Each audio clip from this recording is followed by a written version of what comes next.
एक लड़का करीब 19 साल का था। उसका नाम सौरभ था। बहुत ही ज्यादा चंचल, थोड़ा होशियार, पढ़ने लिखने में माहिर लड़का था। वह अपनी पढ़ाई गांव से दूर रहकर एक शहर में पढ़ाई करता था। सौरभ के कॉलेज में गर्मियों की छुट्टी तथा होली की त्योहार के कारण उनके कॉलेज में छुट्टी होने वाले थे। वह कोलकाता शहर से अपना घर झारखंड के रांची जिला में आने वाला था। सौरभ का घर रांची जिला में ही स्थित था। कॉलेज छुट्टी होते ही सभी लड़के अपने अपने घर की तरफ ट्रेन पकड़कर निकल चले थे। फिर उन्हीं में से सौरभ भी अपने घर की तरफ जाने के लिए टिकट काउंटर पर अपना टिकट कटाने के लिए गया था। जैसे ही टिकट काउंटर पर गया था, वहां बहुत ज्यादा भीड़ लगी हुई थी। लेकिन दूसरी तरफ टिकट काउंटर के दूसरी लाइन में लेडीज मतलब कि महिला लोगों की लाइन लगी हुई थी। ट्रेन बहुत जल्दी आने वाली थी, जिसका हमसे सौरभ को भी जल्दी में टिकट कटाने की जरूरत थी है। वह जब टिकट काउंटर पर गया तो देखा कि बहुत ज्यादा भीड़ होने के कारण वह बहुत पीछे लाइन में लग गया था। सौरभ को लग रहा था कि अब टिकट मिलना मुश्किल ही नहीं नामुमकिन है, क्योंकि ट्रेन आने में मात्र 10 मिनट ही बाकी थे और करीब 100 लोगों की लंबी लाइन लगी हुई थी टिकट काउंटर में। वह जल्दीबाजी में टिकट कटाने के लिए कोई तरकीब सोच ही रहा था कि उसे एक लड़की दिखाई दिया। वह लड़की भी ना टिकट लेने के लिए महिला वाली टिकट काउंटर वाली लाइन में लगी हुई थी। वह लड़की भी रांची जाने वाली थी और उनके पास पेन नहीं था टिकट फॉर्म भरने के लिए।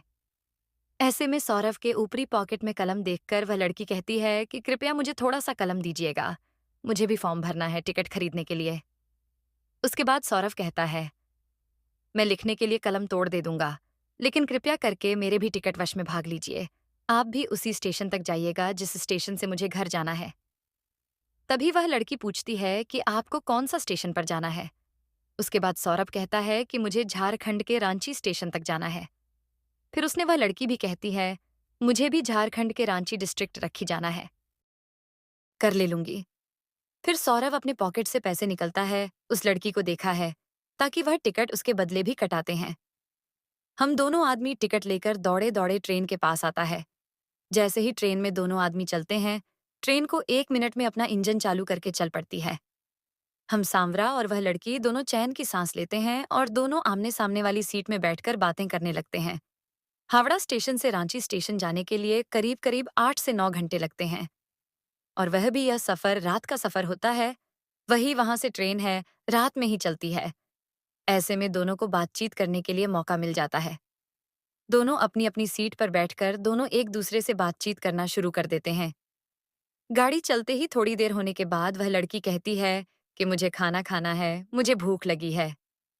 तभी सारा कहता है, जी ठीक है, आप खा लीजिए, मैं बाद में खा लूंगा, मुझे अभी भूख नहीं लगी है। आपका नाम पहले से ही पता है।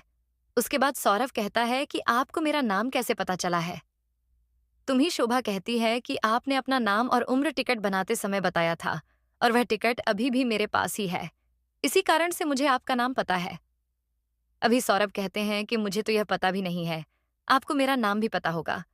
मुझे तो याद भी नहीं है कि मैं अपना नाम आपको कभी बताया भी होगा। तभी वह लड़की कहती है कि आपने तो बताया था, मुझे अभी भी जानती है। रात बहुत ज्यादा हो जाता है, दोनों अपनी अपनी सीट पर सो जाते हैं। सुबह के 3 बजे नींद टूटती है दोनों का। उसके बाद दोनों अपना अपना पानी की बोतल से अपना सामान होता है, और फिर दोनों एक दूसरे से बातचीत करना शुरू कर देते हैं। ऐसी बात करते करते सुबह के 6 बज जाते हैं। दोनों के ट्रेन अपना गंतव्य स्टेशन पर पहुंचने वाली होती है।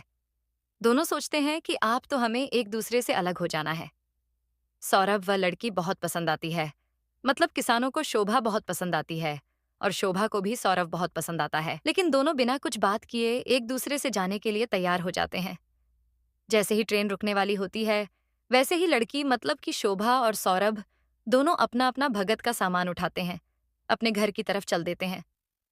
जैसे ही सांवरा और शोभा दोनों अपना अपना घर पहुंचता है, उसके कुछ देर बाद सौरभ के मोबाइल पर एक कॉल आता है। सौरभ अपना मोबाइल से कॉल रिसीव करता है और कहता है कि आप कौन बोल रहे हैं। कभी उधर से आवाज आती है कि मैं शोभा बोल रही हूँ। यह सुनकर सौरभ का मन विचलित हो जाता है और वह खुशी के मारे इधर उधर घूमने लगते हैं। क्यों? क्योंकि सौरभ को सुबह का नंबर तथा उसका कॉल देखकर उसे बहुत ज्यादा खुशी मिली है। तभी सुबह मोबाइल पर कहती है कि आपने अपना घर पहुंच लिया है। तभी सौरभ करता है कि हाँ, मैं 1 घंटा पहले ही अपना घर पहुंच चुका हूं। उसके बाद सौरभ शोभा से पूछता है कि आपने अपना घर पर पहुंचती है। तभी शोभा कहती है कि मैं भी 1 घंटे पहले ही पहुंच चुकी थी। मुझे नहाने और फ्रेश होने में टाइम लग गया था, इसलिए मैं 1 घंटे अब बाद दोनों में फोन कर खूब रही अच्छी हूँ। तरह से बातचीत होने लगी है। दोनों मिलकर हम दिन दिन भर रात रात भर मिलकर बातें करते रहते हैं और आप दोनों को एक दूसरे से काफी ज्यादा मित्रता और एक दूसरे में प्यार होने लगा था रखना। एक दूसरे से मिलने के लिए एक दिन जरा सी स्टेशन पर बुलाया और स्टेशन के बाजू में एक पार्क था। वहीं दोनों एक दूसरे से मिलने का समय भी फिक्स किया था। फिर दोनों मिलकर आती, कहाँ से बातचीत करते हैं, दोनों एक दूसरे को समझते हैं तथा एक दूसरे को प्यारा अथवा किस करते हैं। उसके बाद दोनों अपनी शादी के लिए अपने अपने घर वाले को कहते हैं।